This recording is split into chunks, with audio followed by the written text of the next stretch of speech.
So, Jeanette, introduce yourself, state what you do here quickly, and then I want to jump right back into that story you were about to say. Okay, I'm Jeanette Johnstone. Not Johnstone. Johnstone. Okay, I've called you Johnston probably many times. I apologize. I am currently co-founder of Amor Animales de Nosara.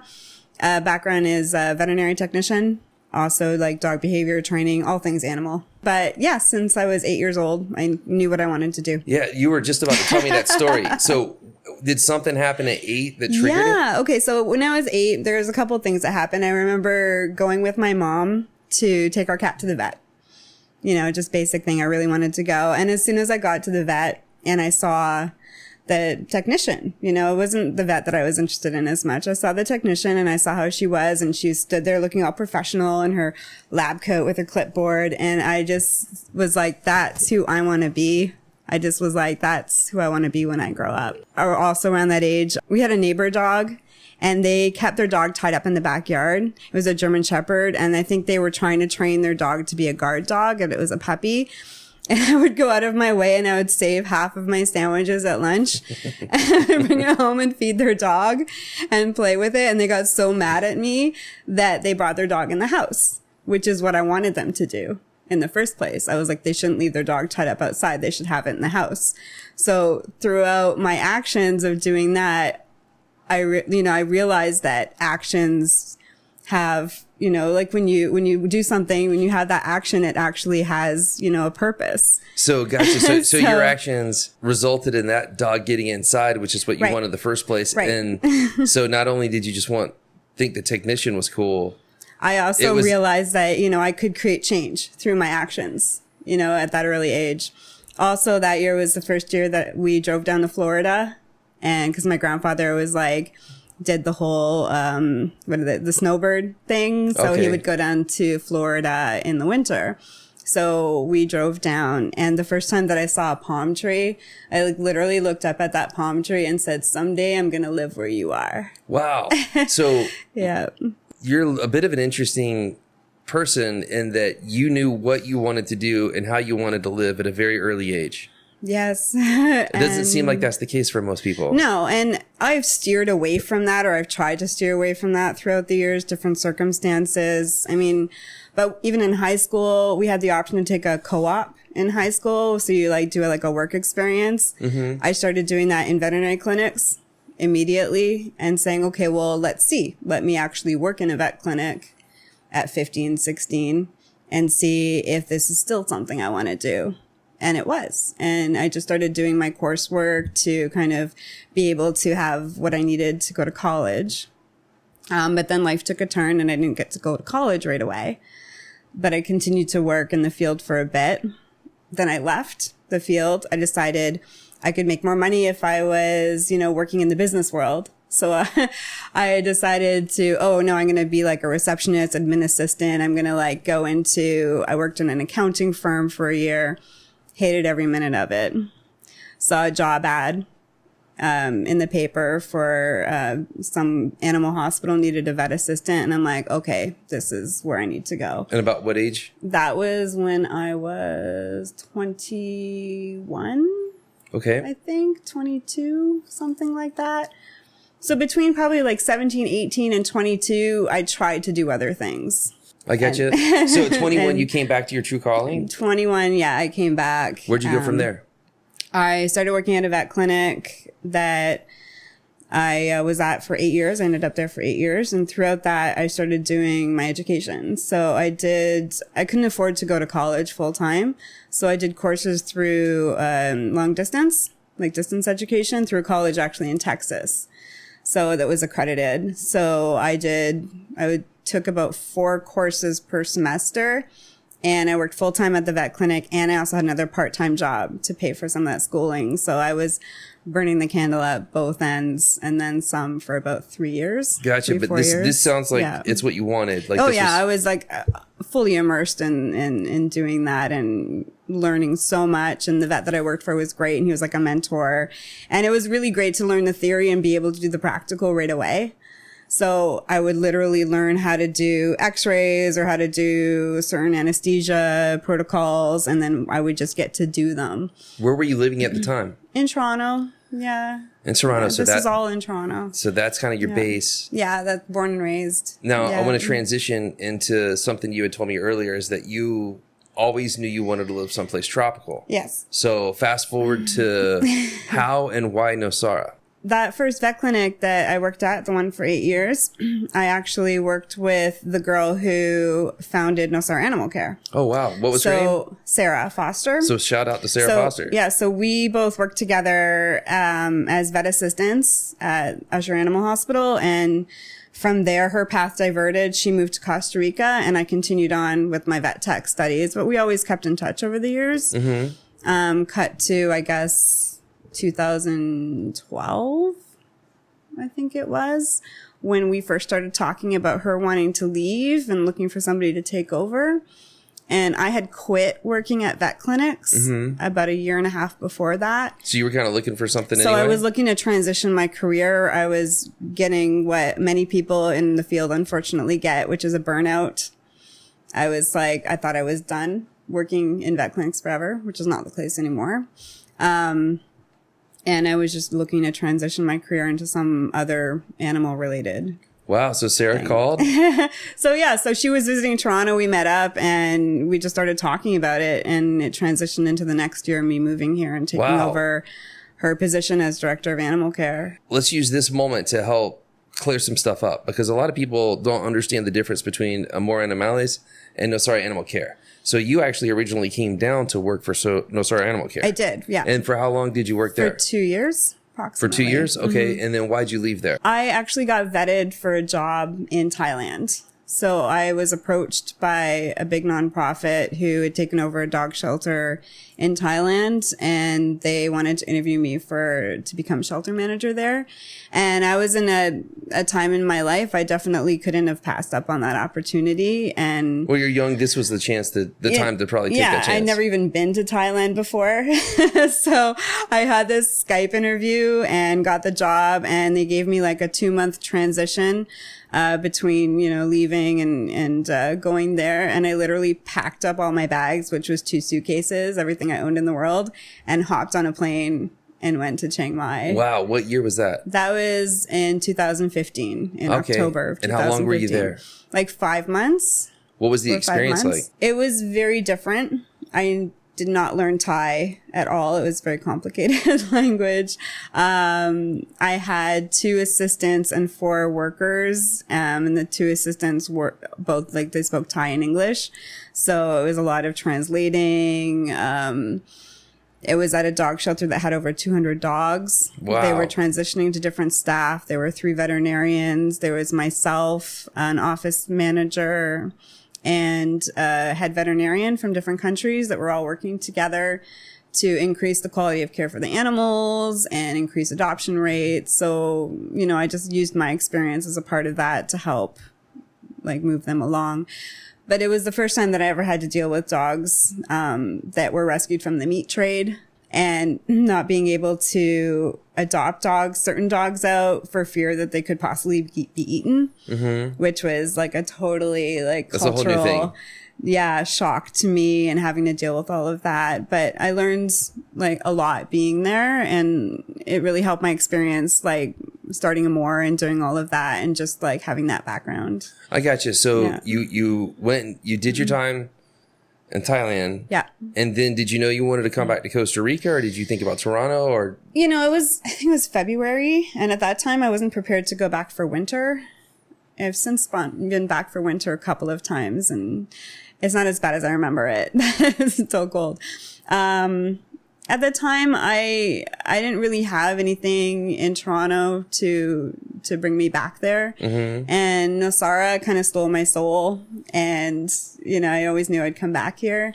And once I made the decision to come back here, and I posted on my Facebook that I was coming back to Nosara, the love that I felt coming to me from across the ocean, of people saying, "Oh my God, we're so happy you're coming back.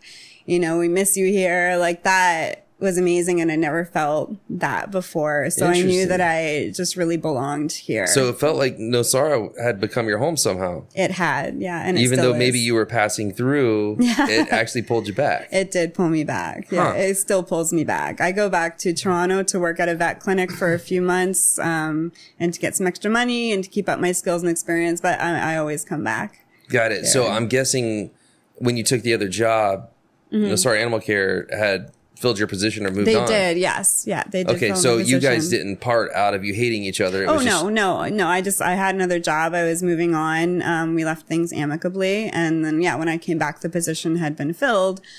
But, I'm still, my life and my purpose is still helping the animals and saving animals. And I think, people knew me as, I've actually had people introduce me to other people as the animal lady here in town. And it's just, a name I've come to think fondly of. This is how Amor Animales started? Amor Animales started. So. Okay, got it. So can I say it back to you? So sure. If I make sure I understand it right. Of course. So you came to Nosara for Nosara Animal Care? Yes. Worked here. It was nice. You got another offer for something new abroad in Thailand. So you took that. Yes. You take that. And then that runs its course. You really miss Nosara. You're emotionally pulled back here. And although your job here was gone, you still wanted to be here and you still felt loved and this was where you needed to be. Exactly. And obviously you are the animal lady, so you've got to do something for the animals, and then Amor Animales is created. Exactly.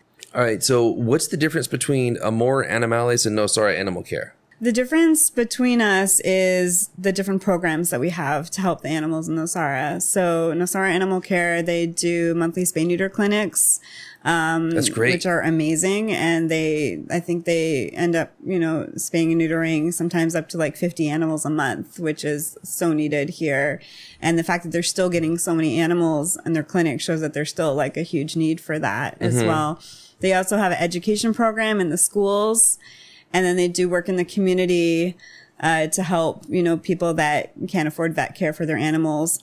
We overlap a little bit on that area, but we don't find that either of our organizations is lacking for work. So there's plenty of animals that need help. There's so many animals that need help. No, but if you could tell me what Amor Animales does, because you just said what Nosara Animal Care does. What does Amor Animales do? So what we do is we do that community work as well to help people in the community who can't afford vet care or need to rehome their animals. And we also have our trap, neuter, return program for stray and feral cats. So that's the first program that we started here. It's kind of our flagship program. It's something that I'd always been interested in. And I worked with a rescue group in Toronto that did trap, neuter, return. And so I knew that the program could work. And I knew that it was needed here to help manage the cats in a safe and humane way that could help them live longer. So we started this program, and we are awesome enough to we get grant funding. Cool. Every year. When did you start it? We started it the first year that Amor started, so 2016. Okay. Yeah. So you have a little bit of traction. You're rolling now. Yeah, this is our third year really with this program, and we're seeing a lot of success. We could always use more volunteers, but it's really good. We've helped a lot of different communities with their cat population.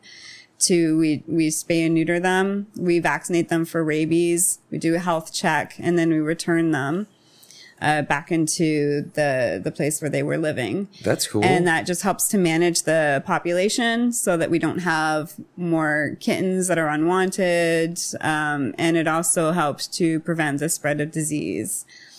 So it's all in all a very good program for. Gotcha. For now, is that your main focus?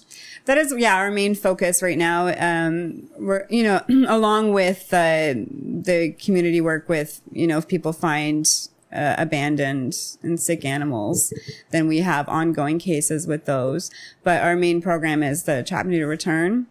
I got you. So it sounds like the difference between Nosara Animal Care and you guys is you both have, it sounds like needed operations that are ongoing. Yours leans more towards the cat neuter return program. That's like your backbone, right? But the spot where you do overlap, and it doesn't even seem like compete's the right word. No, is helping with the general populace. Exactly. And Nosara is growing as a community, and there's so many amazing people here and like, I don't think I've ever seen a community with so many nonprofits that help the different areas of the community with the animals, the dogs and cats, the wildlife, with the kids, the beaches, the environment. We all work together to keep Nosara, happy, I guess. I don't know what the right word is to say, just to help Nosara, because we all love it so much. And it is interesting in this one town in the middle of nowhere. There's so much synergy in trying to help. Exactly. Now, I guess if I had to assess it, my take on it, I'm pretty involved, and I talk to a lot of people in the various compartments. I think what we could work on is getting the older generation and the newer generation to communicate. Agreed. There's a lot of knowledge and a lot of people who've made a lot of mistakes that don't need to be repeated in the older generation. But with technology and where people live and lifestyles and different interests and demographics, these folks don't associate that much. And that's also one of the reasons for the podcast, was to get people communicating. Exactly. Communicating in a respectful way and in an understanding way, and not... Well, right now we have social media. So I personally, I'll start by saying this. Again, a big inspiration for this, but these podcasts and conversations like this is, I have a real problem with social media. For Nosara in particular, I think far too much negative comes out of that in miscommunications. Like, I see people who I know individually fighting amongst themselves when they actually agree a lot of the time, and they don't know it. They're just caught up in the social media side of this to this. You're behind a keyboard. There's no voice tone. And there's so much funding that gets denied to projects that need funding. I know this. Like, for example, I'm president of the Security Association. I've said this many times before. I'm quitting, by the way, in November. I can't wait. But to move on to some other stuff. But the point is, I've had people contact me and be like, listen, I'm not going to send this donation. Really? I read online how bad it really is there. Really? It looks like it. Like, somebody thought the town was like a lost cause because of what they were reading. Wow. Because there's 50, 70, 80 comments on a security thread. Some of us are actually behind the scenes actually trying to do something to fix it. Right. And the very people who are typing the negative stuff are discouraging and cutting off the legs of people of us, like myself in that case. Anyway, I just want to scream from the rooftops. And that's when it kind of hit me. It's like, all right, how do I start dealing with this? I had a bad experience with like social media and the animal stuff like a couple of years ago. And after that, I completely took myself off of the rant and rave pages. I don't even have Nosara classifieds in my Facebook news feed unless somebody tags me in a post. I just like completely steer away from all of that. I found that Nosara has an incredibly high amount of cyberbullying going on, to use that term, if I'm using it correctly here. You know, like there's just a lot of that happens here. And I feel it's completely unnecessary. If you have a problem or a question, to be able to talk to somebody in person and work it out, rather than... Well, you're breaking comments. My rule number one. My rule number one for living here is don't make sense. If you can live in a place that you don't have to make sense, you might make it here just fine. Right. But if everything has to make sense and be logical and in order, you're going to have a real tough time here. Agreed. And, you know, I feel like Nosara definitely attracts a certain, like... I think you already have to have a certain little bit of weirdness to come here in the first place. And the longer you're here, the more weird and awesome you get. Well, we have a mutual friend in Carl. Yes. And if I understand right, Carl's on your board, correct? He is, yes. So Carl, I think he started the shirt Keep Nosara Weird. Yeah, as soon as I saw that, I was just like, it's perfect. We don't have to keep it weird. It's weird. Yeah. We have the weirdness part covered. We do have that kind of like, obviously we're not an island, but I like to think of us similar to the island of misfit toys. We all just kind of like come here a little messed up and work out together and and make Nosara a better place. Gotcha. In our weirdness. Tell me about your board. Give a shout out and explain, who do you work with Amor on a daily, weekly, monthly basis? Like, who's involved? On my board. So myself and Marsha Wallace are the co-founders. She had to go back to Canada for a while for family reasons. But we were the co-founders and started it. And we have on our board Carl and Kathy Wells. We have Mark and Janet Galbraith. And we have Cindy Bass and Dr. Mauricio. We have Manuel Iglesias, who's from San Jose, but he's a little bit living in Nosara, I think now, and Pamela Ellsworth on our board. And most of us are working board, so a lot of the people on the board do work every day with the animals, and are very involved with our programs. And we also have some volunteers who help with the trap, neuter, return, fostering animals, going out in the field with us. So we're always looking for more volunteers. I know it's hard this time of year, but hopefully in the high season, we tend to get a lot more people who can volunteer with us as well. Well, that's pretty cool. So I was just about to ask you, what do you need, or what's your next goals? What are you shooting for? What are you trying to accomplish here over the next 12, 24 months? Our biggest long-term goal is to find appropriate land and to build a proper rescue and rehab facility. Okay. For the animals. So an actual structure, actual structured facility, that adheres to the international standards of care for the animals, a place where we can bring in the rescues that are found so that we don't have to try and rely on foster homes right away. Because depending on the time of year, Nosara is a very transient community. There's people that are here year round, but a lot of the people travel a lot and people aren't here a lot. And the people that do live here and have been here a long time, usually they have their own pets and their own dynamic with their pets, and to try to bring a new animal into that situation doesn't often work out well. Yeah, that all makes sense, Jeanette. That so all makes sense. It can be very difficult to find appropriate foster homes, especially if the animals are really sick and need a lot more intensive care. So the idea, or if they're mean or they're angry, or a million reasons. There's so many reasons. I get it. So to be able to have an initial place for the animals to do their healing and to get better, and then to be socialized. We could have, volunteers come and take them for walks and help with socialization. And then to be able to adopt out these healthy, well-adjusted animals is the goal, with this facility. Well, that's a pretty good goal. So you guys basically, that is our plan. That's the next step of your progress. Exactly. Is getting an actual facility.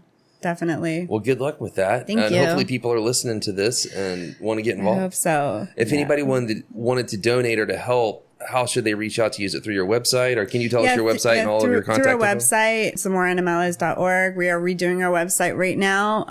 The best way is through Amigos de Costa Rica. So we're partnered with them. So let's clarify. So some people might be familiar with Friends of Nosara. Yeah, that'll Friends of get to Amigos Nosara. de Costa Exactly. Rica. So it used to be Friends of Nosara. Now it's Amigos de Costa Rica. So we're listed on their website to do donations through them. So Excellent. That's usually the easiest way. So U.S. citizens could get the 501c3 Exactly. deduction via Friends of Nosara / Amigos de Costa Rica. Exactly. Yeah. That's awesome. So finding you shouldn't be that hard. What's your website, by the way? Amoranimales.org. Okay. Yeah. And we're on Facebook, of course. So as Amor Animales de Nosara. Same thing. Facebook, Instagram, Twitter, all that. We don't have Twitter. We do have Instagram, but we're not really active on it yet. Nosara is not a Twitter place. No, which is probably good. Maybe. I don't know. Maybe. I guess it depends. Let's talk about you personally. Okay. I'm interested in knowing your biggest Nosara likes and dislikes. And I probably know most of the likes, and everybody already knows about the nature and the animals and all these great, wonderful things. We get all that. All the commercials say that. All the media says that. Everyone says that. But I think people are more interested in knowing the other side. What do you dislike about here? So tell us your likes first quickly, and then please be detailed about your dislikes. My likes. I love living near the ocean.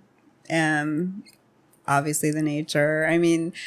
Again, like you said, Nosara's kind of got this interesting, cool, magical energy thing that happens here. And it also kind of forces you to really know yourself better and deal with all of your stuff. And that's been a huge thing for me in Nosara. It's weirdly a cool healing place and a place of just getting to know yourself better. How so? Like, is it just living here? I think both living here, not living around so much of humanity, being able to choose the times that you spend with people here more than if you were in a big city.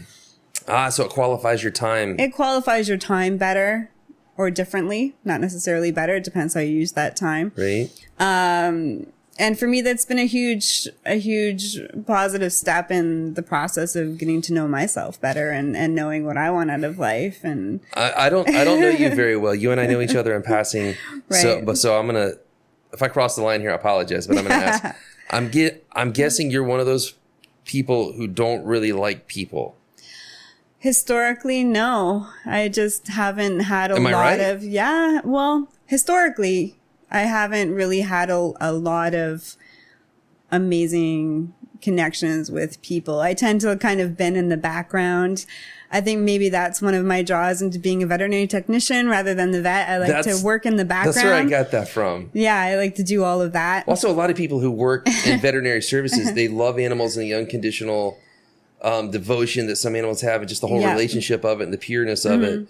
And they get tired of people and all of our BS. And there's something refreshing about working with animals. There's a different connection with animals. Yeah, definitely connected with them a lot more than most humanity in my life. But I actually I remember a conference that I went to, and I think it was through Humane Society International, and it was a specific talk for nonprofits on fundraising.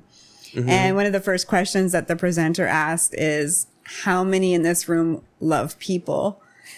And I think one person raised their hand, and this was nonprofits from like all over the world and people that work with animals. And, it's very telling that, but we have to, we have to learn to love people. And I think Nosara has really helped me. So I want to explore that further though. So you're starting to be more social now. You're, say, starting to enjoy the company of other human beings a bit more. A little bit more than I did in the past. And you're attributing some of that to Nosara. Why?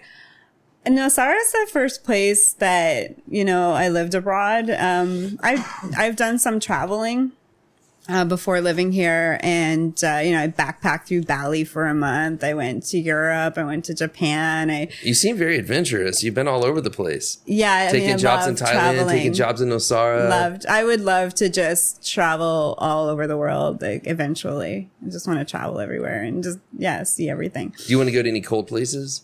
Yeah, I would go to cold places. Okay. I would like to, just go there and then leave. But I don't think.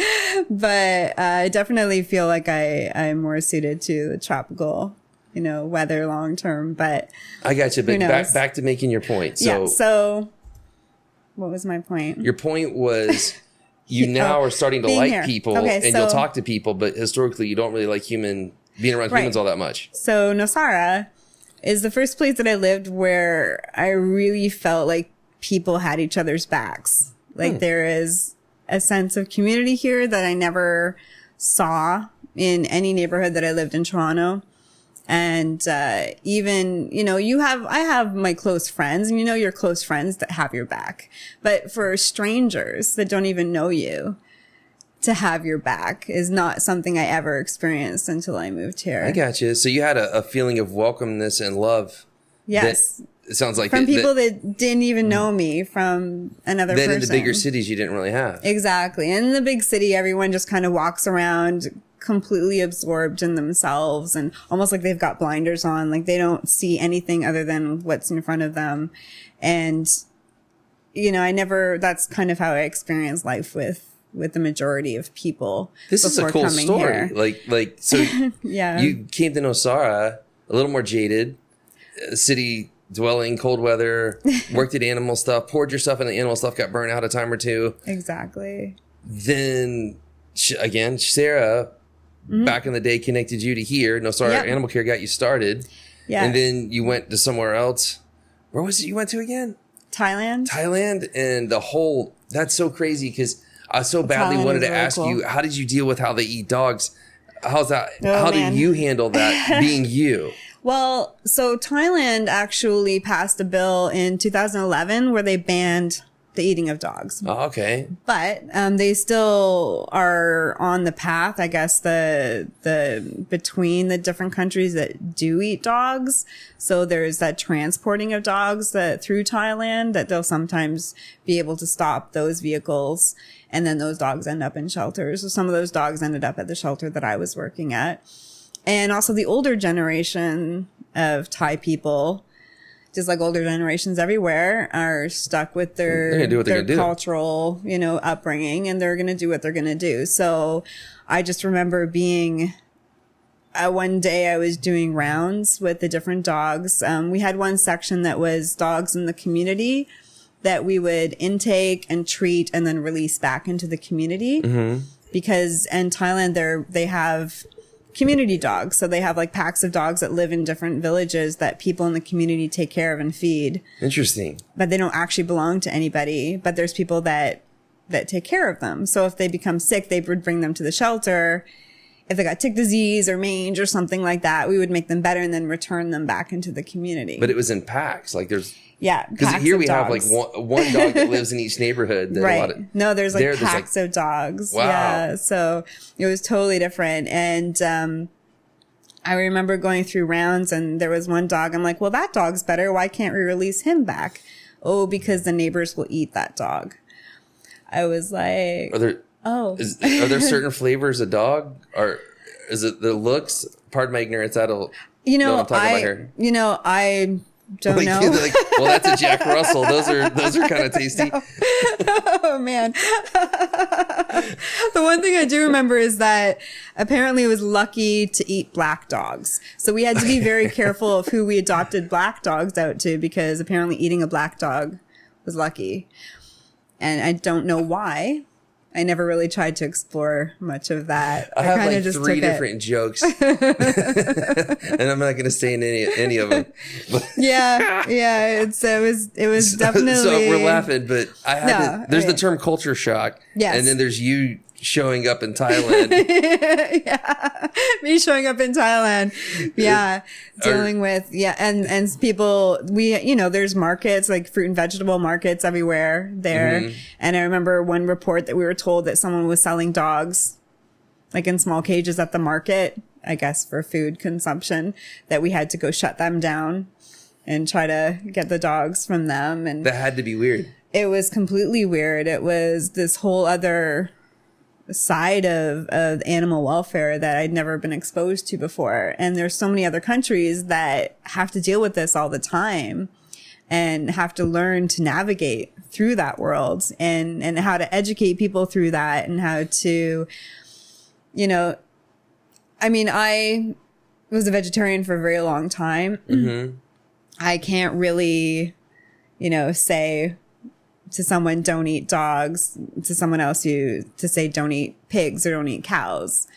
I really don't know where the line is for speciesism is on that. And there's a lot of different opinions and a lot of different values and a lot of different beliefs around the world on this. And my whole belief system comes from just not allowing an animal to suffer unnecessarily.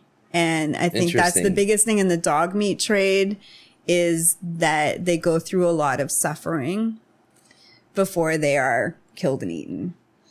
So that was my kind of take on wanting to end that, mostly to end the suffering. Correct me if I'm wrong here. I'm making another guess. But I'm guessing that the intensity of the situation over there really helped reset the difficulties here in Costa Rica. Oh, completely. Because before you went over there, yes, it was the difficulties of Toronto. And then when you got to Costa Rica, the difficulties must have seemed insurmountable. And then you go over there and it's like this whole different ball game. My perception and my ability to understand people has definitely shifted a lot over the years when it comes to responsibility of animal care, just general life situations, and what creates the difference between a responsible or irresponsible pet owner. That my perspectives on that have changed a lot over the years, having lived in these different countries and seen people in anywhere from extreme poverty to extreme wealth, and seeing how the differences and similarities of how they treat their animals despite their financial situations or cultural upbringings.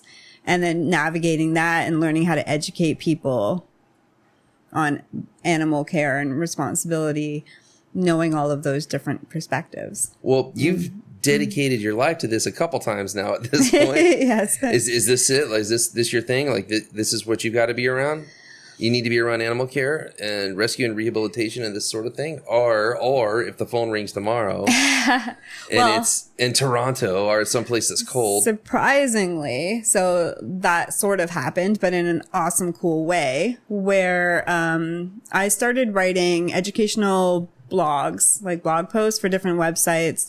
I think I started doing that maybe 2-3 years ago, just taking odd jobs here and there through freelance sites to increase my writing skills, just increase, I've always thought of myself as an educator, and the older I get, the more I'm becoming more into that role in education, more educating pet owners, which is why I did my ebook. I just started doing all these blog posts, and I started doing some blog posts last year into this year for one company, who then reached out to me and offered me a job at their company as a remote position. So I've had that job for 5 months now, which is amazing. And it's in, the company makes natural health products for pets. It's based in Canada, but I can work from anywhere.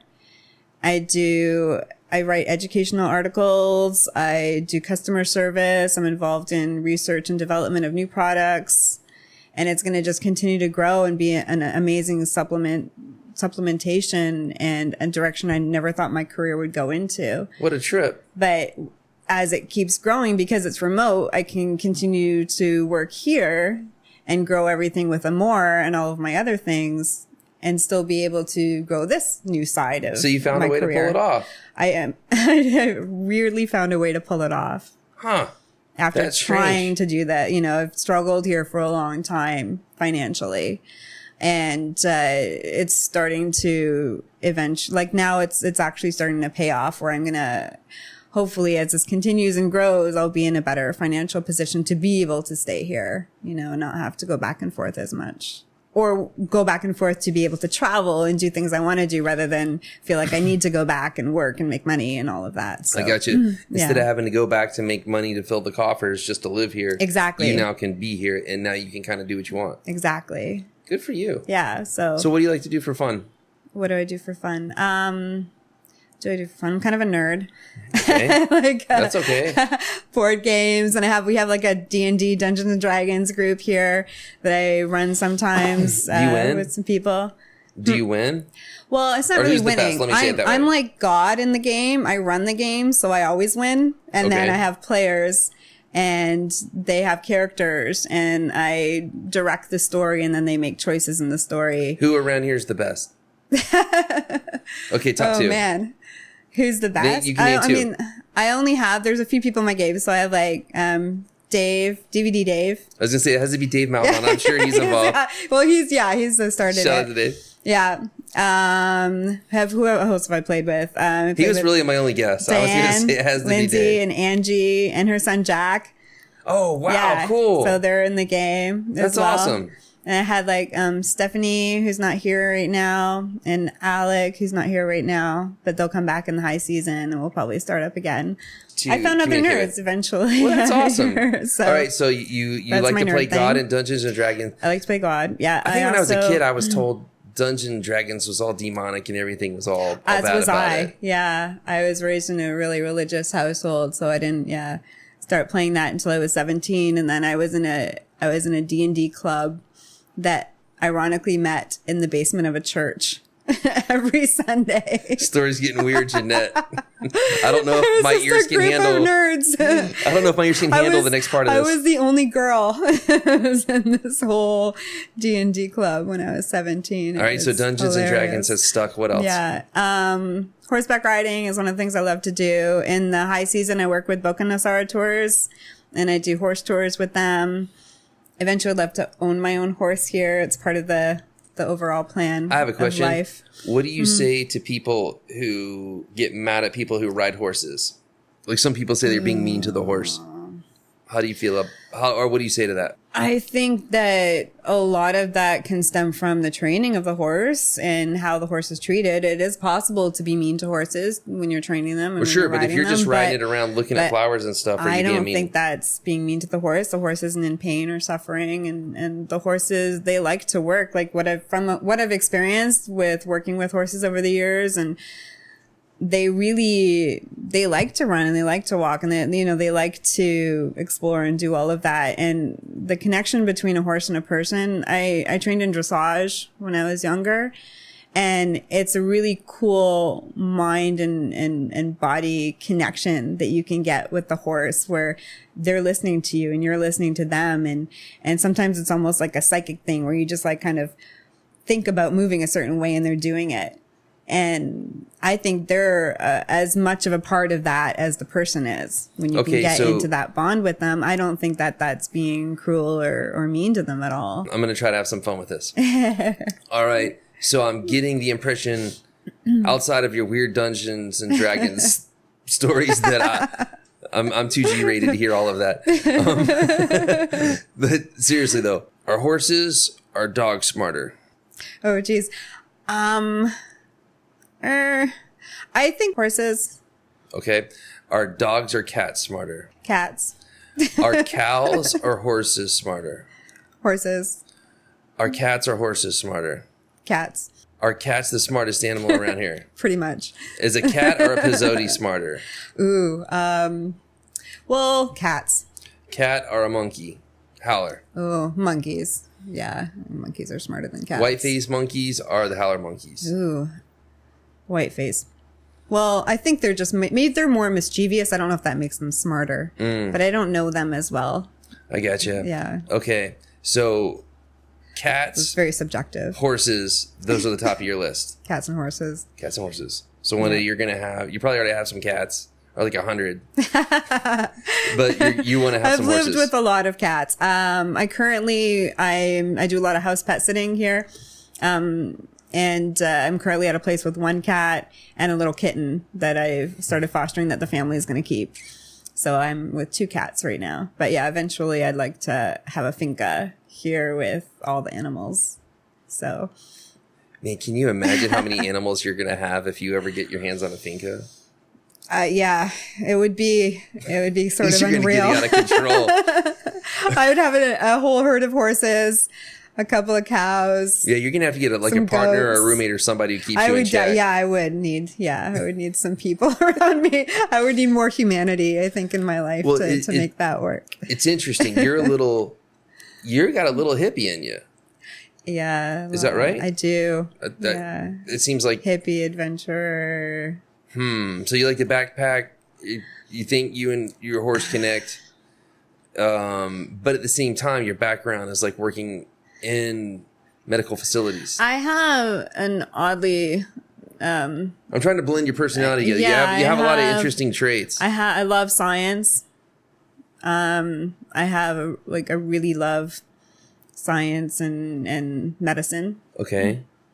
I also really love nature and magic and imagination and art. And photography specifically. So actually, when I was doing other things in Toronto, when I was kind of back and forth on my career and not sure what I wanted to do, between the time when I stopped working at vet clinics and thought I would never work at a vet clinic again, and before I moved here, I actually had a photography business. So I did professional photography, mostly art and travel photography. So I did a lot of my traveling. I did art shows. And I still really love that sort of art. Eventually, I'd like to get back into more photography. So it's just something I've always been drawn to. Interesting. Mm-hmm. So I want to go back to your Nosara dislikes. What are your biggest Nosara dislikes? I think my biggest Nosara dislike is it's very difficult to find a cost-effective long-term rental. Ooh, that's a good one. In Nosara. It really is. Yeah. Especially, if you don't have a partner, or especially or a rich partner, or you don't have a trust fund, you don't have, family to spend money on you. and I don't have any of those things, then it's really difficult when you're just trying to be here and help Nosara and help the animals or help the children, help the people, like whatever you want to do here in Nosara. Nosara has a lot of amazing people who have come here and really just want to give back to Nosara. And I feel like those people are getting the short end of the stick a lot of the time when it comes to the rental aspect and where they should live and where they can live, where they can afford to live here. I wish I had something that could make you feel better on that. I know. And I don't. Yeah. We really do need more affordable long-term rentals. All the professional offices have a hard time around here too, because if you have to recruit, say, people with certain levels of education, right, they come from San Jose, the only way they can afford it is to live in the Pueblo or deep in Esperanza or Delicias, and most of the people from the city aren't interested in that level of... Right. That's probably where I'm going to end up living next year, or somewhere in the outskirts of town. That's... long-term rentals is definitely a good one. All right, so what are the dislikes? I mean, there's, the roads are always the roads, but I'm kind of just... Pretty common one. I kind of just feel like the whole situation's a little bit hilarious right now. And not in, I don't know, in a really sarcastic way, probably. The fact that they'll fix the roads and they'll spend all that money fixing the roads. And then after like one rainfall, it's right back to how it was before. And that's kind of... Well, you have some pretty hard-hitting dislikes so far. The long-term rentals, then the roads. What else? What did I dislike about Nosara?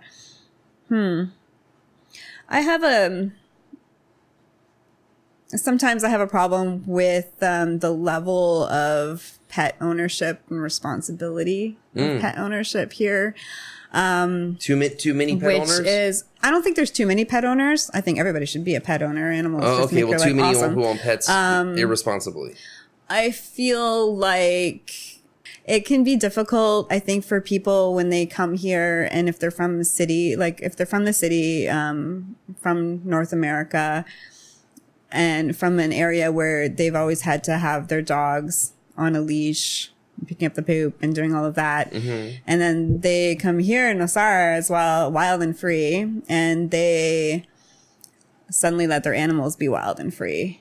And I think maybe there's a disconnect in the understanding of the intelligence level of their animals is, especially like a dog has the intelligence level of about a 2 to 3 year old child.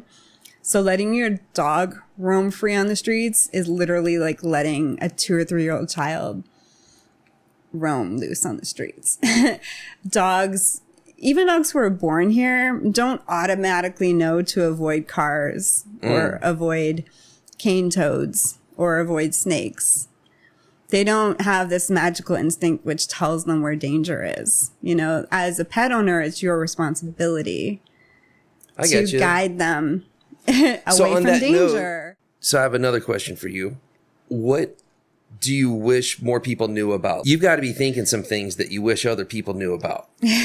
Educate us on what you want to get off your chest. Well, I think one of the biggest things is that, people who are more educated or have a background of being a responsible pet owner, I wish they would keep that up here and be an actual voice to be able to help educate. And what do you mean by that? Like, talk us through it. So, to be able to be a responsible pet owner, keep your pet vaccinated every year against the diseases here, keep up with flea, tick, and heartworm treatments, walk your dog on a leash on the roads so they're not wandering free. I think so you're not a fan of the wandering dog? I'm not a fan of the wandering dog, not because I don't think dogs should be able to have that time to be free and play. I just think that there's, safe versus unsafe, areas of town, where they can do that. And I don't vaccinate, control your dog. Vaccinating, controlling their dogs, having their dogs spayed and neutered, of course.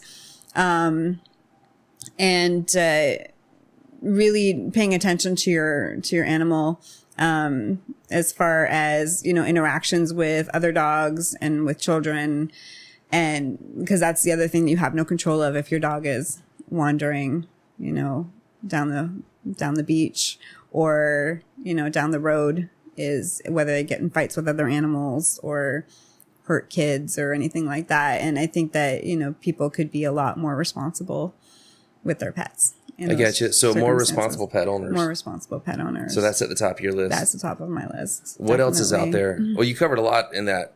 That was all good information. The other thing is part of my education that I like to provide to people.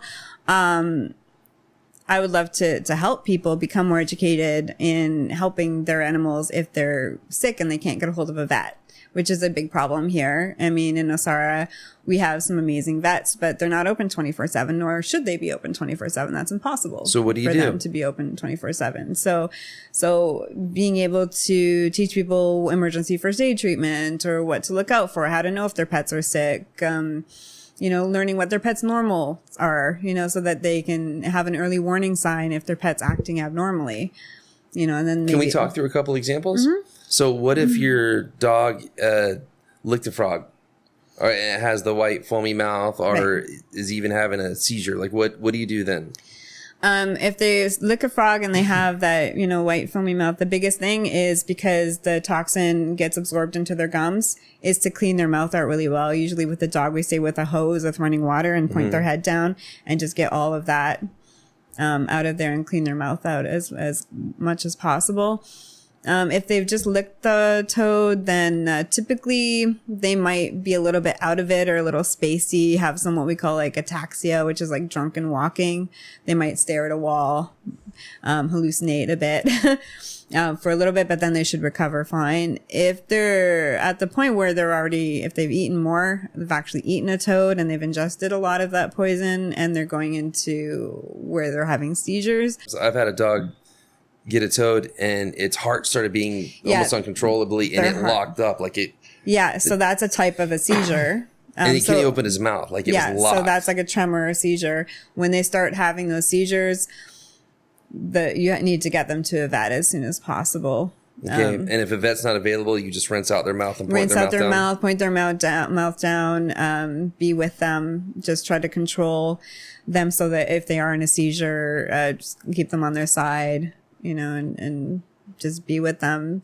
The problem is when they start getting enough of the toxin in them that they're having seizures, they need the veterinary treatment. Otherwise, there's a good chance they will die from that, which I've seen happen before. And it's hard, you know, that you can't always get to a vet. It's a product of where we are. You know, it's not necessarily a product of the vets doing anything wrong. Yeah. It's being in Nosara. Our dogs like to get hurt on Sundays. Every Sunday we get calls between Carl and myself, and I'm sure Nosara Animal Care and all of us. We all get calls every Sunday with animals. Well, many thanks and much respect to all of you guys for everything you do, all the organizations and all the people for just. I mean, it's not easy, and where you're at, it's not easy, and just. God dang, we have so much going against the animals here between Alicia. We do. And just the culture and just. And I guess that's the other thing when people bring their animals down, to educate themselves on those things before they decide to bring animals down, and make sure that they're comfortable, dealing with those issues should they have animals here and being able to protect them as much as possible. You know, when you live in an area, if you're from Toronto, we don't have tick disease. We have Lyme's disease, which is totally different, but it's still from ticks. But we don't have Ehrlichia up there. We don't have, it's very rare to see heartworm disease up in a big city like that. Very rare. We don't have all the skin conditions and like the rainy season with the fungal and bacterial things that happen here. So to really be aware of all of those things and ask us questions, like we can answer those questions. If you're thinking about moving down here with a pet and you don't know, ask, you know, and we will educate you on that so that you're better informed to be able to take care of your pet better while you're here. Back to you. What are your 3 favorite restaurants in Nosara, and what do you like to get there? No particular order. Favorite restaurants. I do love, even though I was a vegetarian, the chicken wings at Chivo. So Chivo's kind of one of those places. Chivo and chicken wings. Chivo, chicken wings. Yeah, it's great. It's kind of like that Cheers kind of environment. You can always go there and know people. Cool ambience. Cool. Yeah, hangout place. Shout out to Matt and Joellen. Yeah. Marlin Bills, and not just because I work there sometimes, but it's like always really good food and consistent. And what do you like to get there the most? what do I usually get there? I usually get the Dorado, like usually either blackened Dorado, or I'll get like a salad with grilled chicken or something on it. The French fries, I love the fries there, so I'll splurge myself with pretty fries. Solid. Yeah, they're What is your third choice? See, I don't really go out a lot, but I'm trying to think of the restaurants that I've been to and I really like the food. So I really like Pacifico Azul. I like the tuna there. Okay, so the tuna. I mean, I like the tuna at Bill's too. It's hard to choose, but I really like. I've had the tuna there before. And what was the thing I had last time when I was there? I honestly can't remember. Some other seafood, but yeah, I really like. Yeah, their food was good. All right, so hey, before we go, while you have this platform, is there anybody you'd like to thank, or any special shout outs or recognitions or anything like that? Oh wow. There's so many people that have helped me, in Nosara, just helped me on my journey and my path and believed in me.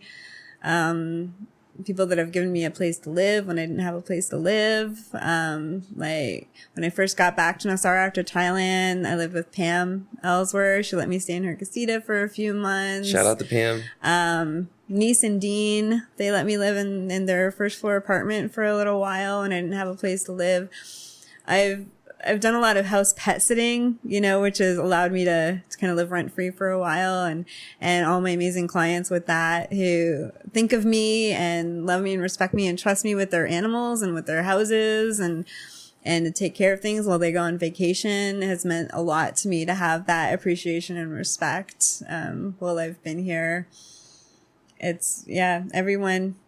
Sounds like too many to mention. There really. are too many. I mean, all the board for Amor that we all came together when we first were putting names together and figuring out who we wanted to collaborate with for this new organization, and everyone's really stepped up and contributed with their talents and their skills and made us into who we are today, and continuing us to drive us forward with our goals and our mission. It's been like, I feel really proud to be a part of something that is making such a difference here. So well, I want to thank you for coming on, and also thank you for everything that you and everyone else does in your arena. It's amazing, and just best wishes, especially as you march towards getting your structure and facility and all Yes. your hopes and dreams. I wish you the absolute best. Hope people hear this, and I hope it helps. Thank you so much. Thanks for letting me come on here and talk and not be nervous. It's a pleasure to have you. We'll have you back for an update soon. Okay, perfect. Thank you.